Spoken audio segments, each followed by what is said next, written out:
ఇస్తే నా తెలంగాణకు 70 లక్షల ఉద్యోగాలు వస్తాయి. 30 లక్షల మంది నిరుద్యోగ యువకులు నమోదు చేయించుకొని రోడ్ల మీద తిరుగుతున్నారు. ఒక్కనికన్నా ఉద్యోగం ఇచ్చిండా నరేంద్ర మోడీ? ఇవాళ అమిత్ షా వచ్చిండట. ఏం చేస్తావా తెలంగాణను? దోపిడీ చేస్తావా? తెలంగాణలో నీకు ఓట్లు వేయాలన్నా ఏం చేయాలి? పార్లమెంట్లో మీ నరేంద్ర మోడీ తలుపులు మూసి తెలంగాణ ఇచ్చింది సోనియమ్మ అన్నాడు. అవును, బరాబర్ తెలంగాణ రాష్ట్రాన్ని ఇవ్వాలని సోనియమ్మ కంకణం కట్టుకొని పార్లమెంట్లో తలుపులు మూసి లైవ్లు బంద్ చేసి తెలంగాణ రాష్ట్రం ఇచ్చింది సోనియమ్మ. తెలంగాణ రాష్ట్ర ఏర్పాటుని అవయలేసిన నరేంద్ర మోడీ తెలంగాణలో ఓట్లు ఎట్లా అడుగుతావని నేను అడుగుతున్నా. తెలంగాణ ప్రజల్ని అవమానించిన తెలంగాణ ప్రజలు ఓట్లేస్తారా? ఇవాళ వీళ్ళిద్దరు కలిసి సీకట్లో ఒప్పందం చేసుకొని వాడు 9 వీడో 4 ఎంపీ అభ్యర్థులను ప్రకటించారు. వాడు ప్రకటించిన దగ్గర వీడు ప్రకటించాడు, వీడు ప్రకటించిన దగ్గర వాడు ప్రకటించాడు. ఎందుకంటే ఎవరికి వాడు విడివిడిగా ప్రచారం చేసుకోవాలి, కాంగ్రెస్ పార్టీని దెబ్బతీయాలి. ఎంతసేపు చీకటి ఒప్పందాలే కేసీఆర్. పొద్దుటిపూట బయటకు వచ్చేది లేదు, ప్రజల్ని కలిసేది లేదు. ఇంకా కూడా సిగ్గు రాలే, మారలే, ఇంకా అట్లనే దొంగ బుద్ధే, వంకర బుద్ధే. ఎంతసేపు ఉన్న చీకటే వాడాలి. అందుకే అక్కలారా, ఇవాళ 1,00,000 మందిని చూసిన నాకు నమ్మకం వచ్చింది.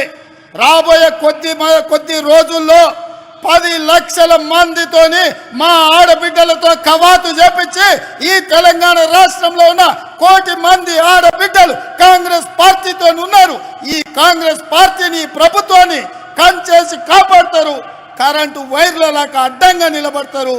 ఇవాళ కాంగ్రెస్ వైపు ఎవడైనా కన్నెత్తి చూస్తే గుడ్లు వీకి గోటీలు ఆడుకుంటారు మా అక్కలు, మా చెల్లెళ్ళని నేను చెప్పదలుచుకున్నా. ఆయన నేను పండబెట్టి తొక్కుతా, పేగులు మెడలేసుకుంటా, పెండ ముఖానికి రాసుకుంటా,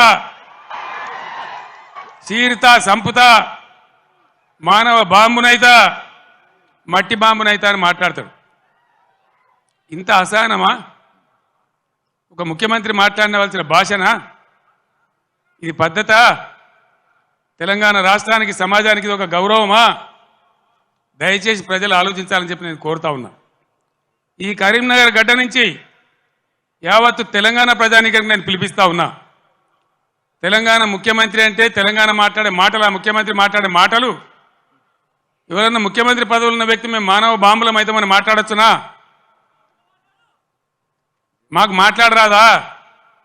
తిట్టానంటే తిట్టు తక్కువన్నాయా? ఇవాళ గీయాలకు మొదలు పెడితే రేపు గీయాల దాకా తిట్టచ్చు.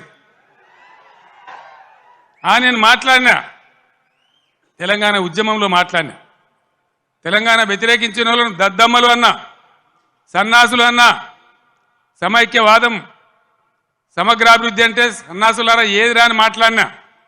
కానీ ఈ విధంగా 10 ఏళ్ళ ముఖ్యమంత్రికి ఉన్నప్పుడు నా నోటి నుంచి ఒక్క రోజన్నా, ఒక సందర్భంలోన్నా ఇటువంటి దురుసు మాటలు మీరు విన్నరా? దయచేసి ఆలోచన చేయాలని నేను చెప్పేది చాలా సీరియస్ మాట. ఎందుకంటే తెలంగాణ రాష్ట్రం తెచ్చుకున్నాం, 10 ఏళ్ళు బ్రహ్మాండమైన పాలన చేసినాం. మీ అందరికీ తెలుసు, తెలంగాణ వచ్చినాడు కొత్త కుండల ఈగదు వచ్చినట్టు. దిక్కు దిశ లేదు, బడ్జెట్ ఎంతో తెలియదు, కరెంటు లేదు, కాలిపోయే మోటార్లు, పేలిపోయే ట్రాన్స్ఫార్మర్లు, మంచినీళ్ళకు అన్నమో రామచంద్ర, రాష్ట్ర వ్యాప్తంగా చేనేత కార్మికుల ఆకలి చావులు, రైతుల ఆత్మహత్యలు, అప్పుల బాధ భరించలేక ఒక భయంకరమైన పరిస్థితులలో ఈ రాష్ట్ర ప్రజలు నన్ను ముఖ్యమంత్రి చేసిన మీరందరూ కలిసి. నేనేమన్నా అన్నానా? ఆంధ్ర వాళ్ళు మోసం చేసిపోయినారు, డబ్బులు లేవు, ఖజానా ఖాళీ అని నా నోట్ల నుంచి ఎప్పుడన్నా మీరు విన్నారా? లంకె బిందెల కోసం వచ్చినామని అన్నానా? ఎవడన్నా ముఖ్యమంత్రి లంకె బిందెలని మాట్లాడచ్చునా? నీకు ఏ పరిస్థితి దొరికిందో ఆ పరిస్థితి మీద ముందరికి ఒక మార్గం వేసుకొని ఎట్లా దాన్ని చక్కగా చేయాలో చేయాలి. మొన్నటిదాకా బీఆర్ఎస్ ప్రభుత్వం ఉన్నది, 10 ఏళ్ళు పనిచేసినాం. ఎస్, ప్రజలు మీకు ఇచ్చిండ్రు, మాకు అభ్యంతరం లేదు, మాకంత ఈర్ష్య కూడా లేదు. నువ్వు మాకన్నా కుడిచేయి పని చేయి, మాకన్నా మంచిగా పనిచేయి, మంచి పేరు తెచ్చుకో, మేము పోటీ పడేటట్టు చూసుకో, మాత్రం పోటీ పడేటట్టు చూసుకో. కానీ ఈ చీరుతాము, పండబెట్టి తొక్కుతాము, రైతు బంధు అడితే చెప్తోని కొడతాము.